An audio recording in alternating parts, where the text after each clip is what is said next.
There's emeralds underneath that car. Do you see that? Yes. Emeralds. Did you see that? Yes. When that car drove by, it looked like emeralds. Uh-huh. Okay, so, starting over. My name is Andrew Kenny, and I sing and play guitar in the American Analog set. Do you want us to look at the camera, or do you want us to look at the... You can look at me. Okay, I'll do that. It's just not. And this is... Sean Ripple, and I play the vibraphone in the American Analog set. That's right.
'95 was the first time we were the American Analog set. That was the original lineup, myself, Mark and Lee, and Lisa on keyboards. So she did organ, like the farfisa and the electric piano. And we'd been playing under a different name for about a year before that, but never playing out. We just kind of put the analog set together that summer of '95 and just did a lot of recording. And we played our first show, I guess, the following November after practicing a lot over the summer and recording a lot over the summer and kind of being excited about what we did. So, but at the end of the summer, Mark and Lisa moved back to Austin, and shortly after, Lee and I moved down to Austin just to be with them. And then we've been an Austin band ever since that. So we moved from Fort Worth to Austin, so we got together in North Texas and ended up in Central Texas. And we've been an Austin band since then. I guess Sean and Tom joined in the very beginning of 2000. So, yeah, I guess we had like a 90s lineup and a 2000s lineup. And then that's the high points.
I think Austin is a great place to be a band. There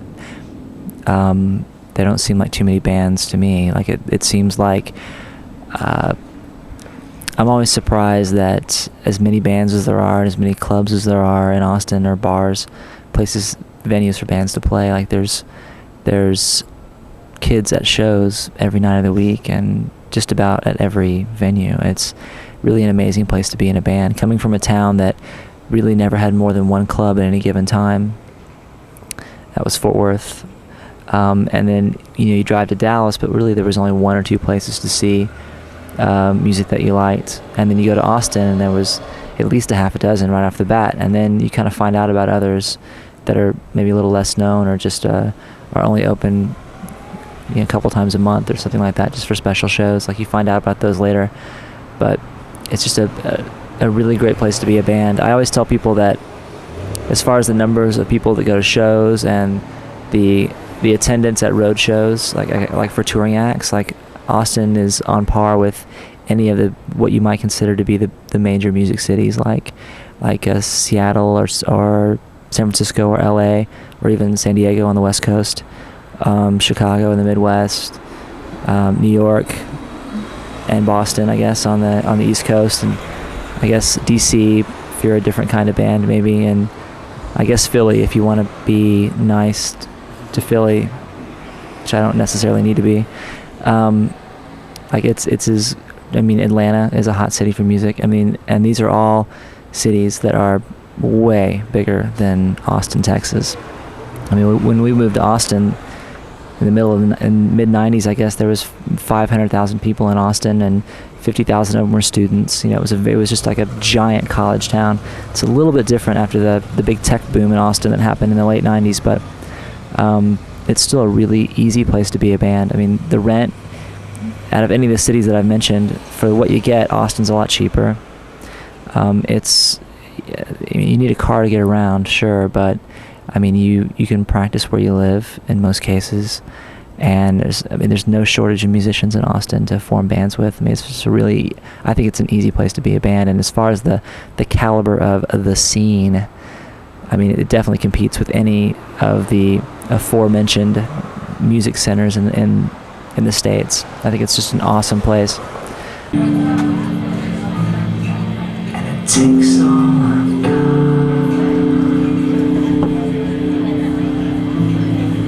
to listen enough. Just come on apart. It's all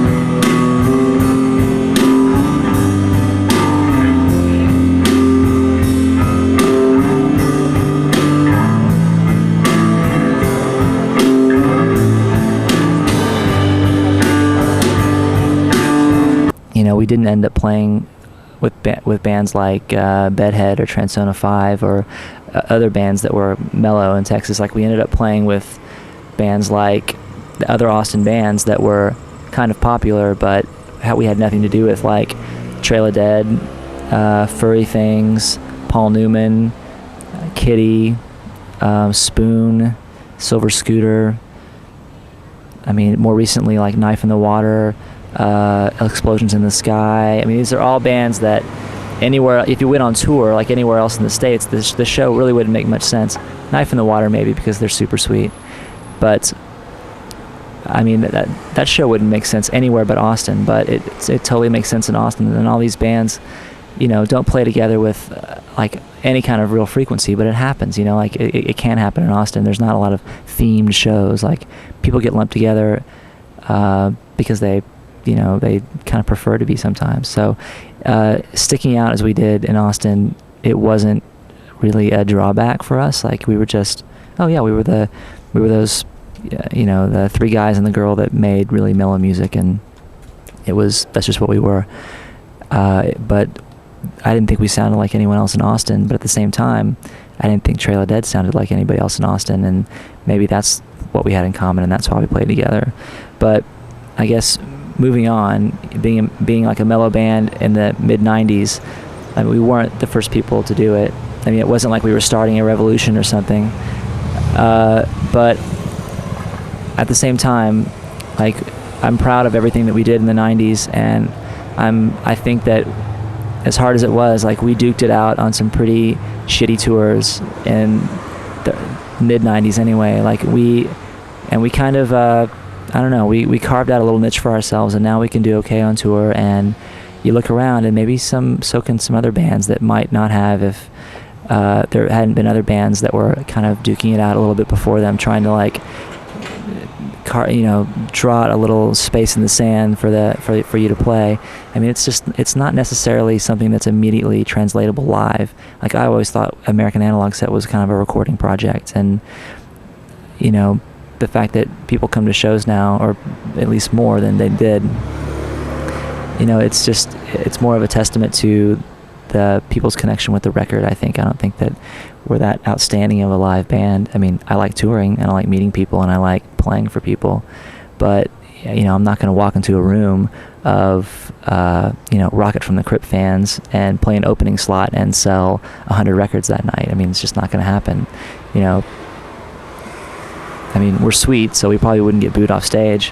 Then again, we might, but it's not like a live experience. So touring has always been a little bit rough for us, but I mean, we like it and we do it. I guess I got off the track of the question, but being a mellow band in the '90s, weren't the first, definitely. Weren't the best, definitely. Aren't the best, definitely. But I think that our persistence and our devotion to the kind of music that we make is, I mean, I want to believe in some way that it's kind of helped,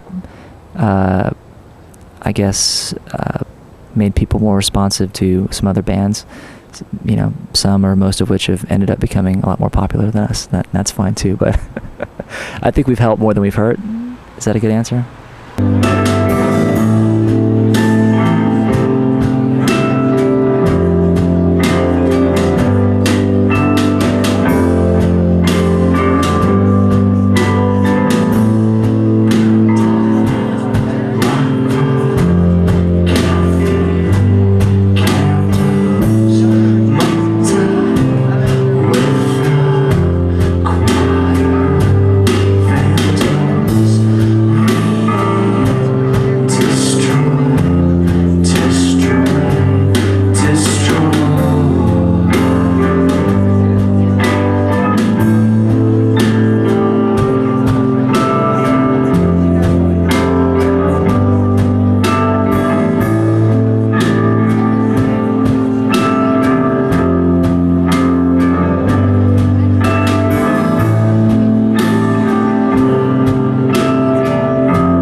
We tried to go to the movies the other day, and there was so little showing that we wanted to see that we just ended up bailing on it. We just didn't do it.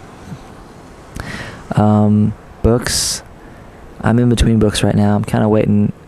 I'm waiting for the local bookshops to restock Order of the Phoenix, so I can catch up on my Harry Potter. In the meantime, I'm just reading magazines. I don't know. What are you up to? What are you reading?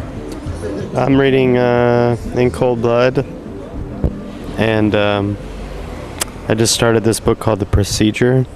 That's right. And I want to see 28 Days Later. Really bad. I'll see that. I'll see that for sure. Yeah. Looks pretty good.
all of our art's been pretty simple, like forever. It's always been really simple images and things. But I should mention that as of 1999, which is, it's been a while now, like neither one of us have anything to do with the artwork.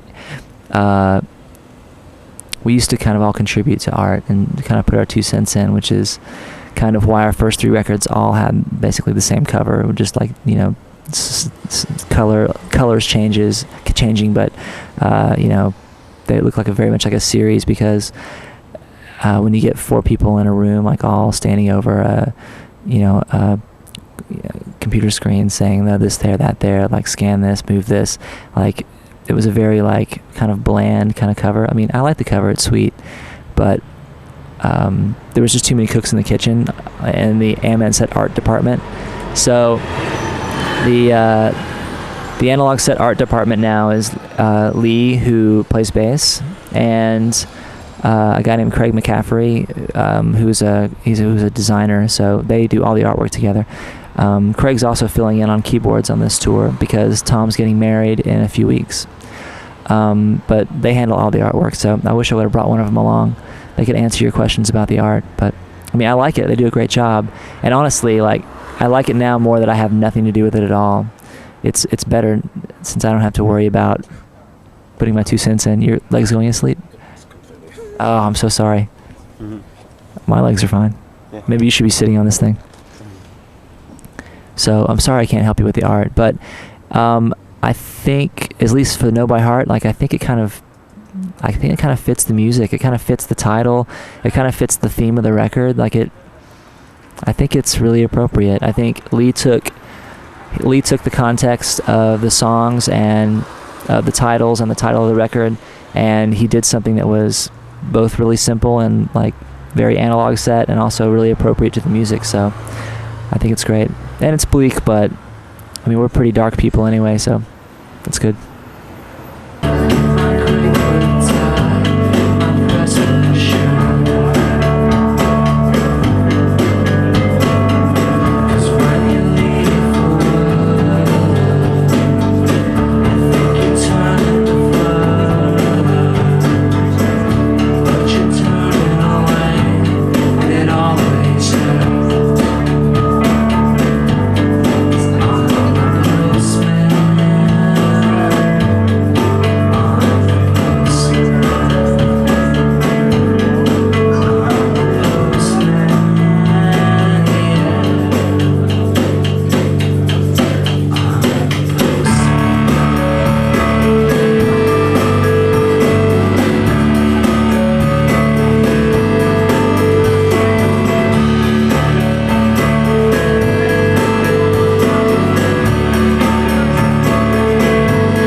The worst is when you start playing and there's a little pocket of people that are just going nuts and they're just talking and blah blah blah blah blah, which is fine. But then there's that other group of people that's up front that just like turns around and just shushes, and it's gonna like, you kind of sense like this like Hatfield and McCoy kind of situation, like it's just gonna go all out grudge war or something like right then. So, and that's uncomfortable, and then nobody has a good time. So that's bad. Also, the shushers, I know they're on our side. I'd hate to diss on the shushers, but I don't know. Sometimes it gets over the top.